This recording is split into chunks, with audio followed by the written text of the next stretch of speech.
Hi fans, thanks for clicking the dreaded D-Rose report. Hey, if I look kind of shabby or bad today, that's just because it's Monday. I always look that way, but oh man, I had a rough week. Had visitors, went to the car show, the Good Guys car show out at the fairgrounds. Got burnt, got sunburned. All right, let's get the busy here. Happy birthday over the weekend to three-time WWE Hall of Famer Mick Foley, turned 50 years old. TNA gut check winner Taylor Hendricks. 26 Hall of Famer Howard Finkel, 65 years old. And I still say the Hebner brothers, all three of them, should be in the Hall of Fame. Hope they get in there real soon, too. And let them referee a match or so. But anyway. And on this day in 2006, Wrestling World lost one-time WWF Tag Team Champion John Tenta, Earthquake, a lot of other names too. Only 42 years old, man. And in 2010, Nexus debuted on Raw, disseminating around the ringside. And anyway, unfortunately, the angle really didn't reach its potential, and significantly, it was altered. But 1 year later, they just kind of disappeared. They're all pretty much there, but no Nexus. But that was a good angle when they started that, and I know Ryback got hurt. All right, WWE Network currently has 1 hour Money in the Bank kickoff pre-show scheduled to begin at 7 o'clock on Sunday. The panel is going to be, of course, Renee Young, Booker T, Corey Graves, Brian Saxons. There is no Money in the Bank post-show so far that's scheduled. 7 Bucks Production, co-founded by Dwayne "The Rock" Johnson and Danny Garcia, has joined forces with Spike TV and Casey Patterson. And Danny Garcia is his wife, I think she is. Anyway, they're creating a show called Rock the Troops. It's a grand scale music entertainment event. Going to be celebrating and entertaining the deployed U.S. troops serving overseas. Spike original special will be filmed at the military base overseas. Location, is not announced, but may be announced in the coming months. Rock the Troops will show up on Veterans Day. It says 2016. And I hope they don't announce the location. Well, whenever they do stuff like that, they're the bad guys, know right where to go to hit us where it hurts. We don't need to know the location, just film it.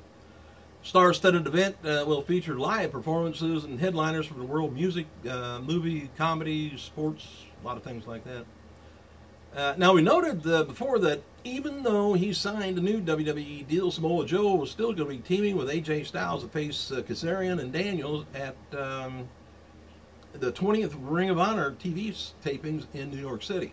The Wrestling Observer newsletter reports this week that WWE is pushing very hard for that match not to be taped for television, though, which was the original plan. The situation is said to be in flux, but last word that it would no longer be taped, except by everybody with a cell phone in the whole place. All right. We also noted that Ring of Honor wanted Samoa Joe for some more dates, but their new deal with TV, they won because they got a new deal, Ring of Honor deal with TV taping on Destination America. But one of the factors that led to Samoa Joe's deal being done real quick with WWE, because they didn't want him to show up on that channel. But Ring of Honor wanted Joe for the Brooklyn appearance, and Joe was already planning to do the show, but I think it's kind of off now. And Joe is not taking indie dates past August 31st, by the way, working NXT full-time beginning September. Until then, Joe's going to be working major NXT events and other specials. We'll see. All right. What else have we got here? TNA Knockout Havoc was working WWE tryouts at the Performance Center in Orlando, but because of this, some fans on Twitter started bringing up some racist and homophobic tweets that she made far back as 2011. Havoc started deleting the tweets, and in a series of new tweets wrote an apology and that's since been deleted also. But she said, I want to apologize wholeheartedly to old tweets that are being brought up right now. Legit, it was years ago. I don't even remember tweeting over half of the stuff, and half the stuff I do remember was jokes, and jokes of bad taste. She said, I was young and innocent, whatever. I don't know if she made an adult movie because she was young, stupid, and immature, but a lot of women do. All right, tonight, WWE, they're going to be playing at a place that was named after myself when I was going in high school. When I was in high school, they used to call me this. Can't help it. Anyway, tonight's Raw is taking place from the Smoothie King Center in New Orleans, and it's the final hype before Money in the Bank pay-per-view on Sunday. Anyway, some of the superstars are going to be there. The usual suspects, but Kane, Rollins, and Kane, Reigns. Hang on, it's Monday. I got to get back in gear. Cena, Reigns, and Ambrose taking on Rollins, Kane, and Owens, being advertised for the local event. I don't know if it'd be taped for some other reason or not. WWE's focusing on these points for tonight. Can Rollins be the future WWE on his own? And how can John Cena respond to, or how will he respond to Kevin Owens? And what's next for Dolph Ziggler and Lana, other than kissing in front of me? That makes me so mad. And how will Paige begin to change the Diva division? And will Kane be laughing all the way to the bank? WWE's Tough Enough Judge Daniel Bryant talks about WWE Performance Center, where the participants are being trained by Lita, Booker T, and Billy Gunn. Also noted, WWE is touting over 500 million media followers. Vince McMahon commented on the milestone via Twitter. He says, you can't see me, but thanks to 500 million people who see WWE. All right, some of the little odds and ends thing here. WWE social media snapshot is Facebook, 354 million total likes. Twitter, 108 million total followers. And Instagram, 26 million total followers. YouTube, 6.2 million total subscribers. Earlier this year, WWE did win an award for overall social media excellence as Social Media Dream Team at the 2015 Synopsis Sports Media Awards and 2015 Cablefax Digital Awards, respectively. And WWE took 12 social media platforms, included a lot of them, I just said, and Vine and Tumblr, Pinterest and all that too. WWE website's got a new poll up asking fans who children should root for, Cena or Kevin Owens. With over about 11,000 votes, Cena is leading with 61%. I wanted to explain something about the social media thing.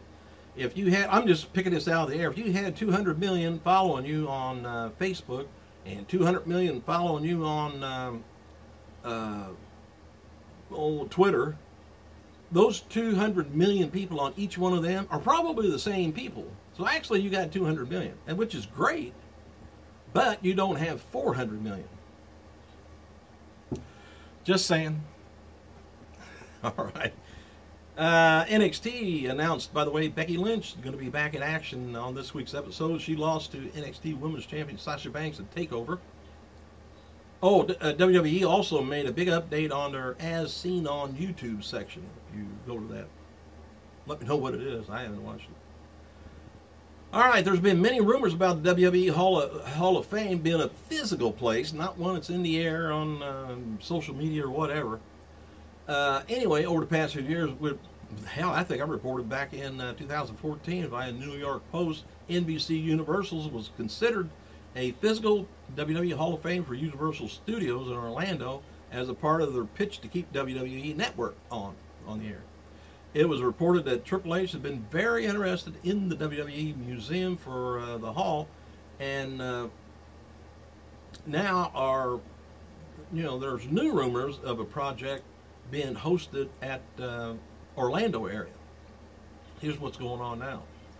Universal Studios announced this week that they are closing NBA City in Universal City Walk in Orlando as they choose not to renew the lease several months back, I guess. and they're planning on announcing a new concept soon at NBA City as it shuts down in August. The theme park website BehindTheThrills.com reports that rumors of a new concept, including a Cheesecake Factory restaurant, a Universal movie set themed restaurant, and a WWE Hall of Fame restaurant.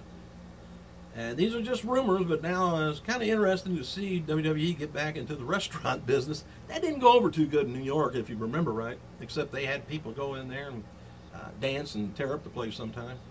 But may have a physical Hall of Fame. Thanks for clicking, you guys. I gotta go.